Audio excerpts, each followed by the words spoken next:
Қайырлы күн, құрметті қатысушылар мен әділқазылар. Мен Дүйсенбай Нұрбек Алмасұлы, Жамбыл облысы, Мойынқұм ауданы, Мойынқұм ауылы, Жамбыл атындағы мектеп гимназиясының 9-шы сынып оқушысымын. Менің сіздерге ұсынғалы отырған жобамның тақырыбы экофил және қоршаған орта. Экофил деген не? Ол табиғи отын.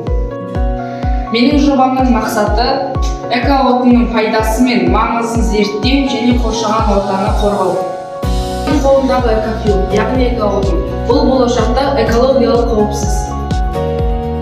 Ал енді экоотынның құрамына келетін болсақ, ол қарапайым картон мен көмір ұнтақтарынан жасалады. Бұл экоотын. Оны біз тұрғылықты өмірде қолданамыз және бұның жасалуы да, жануы да оңай.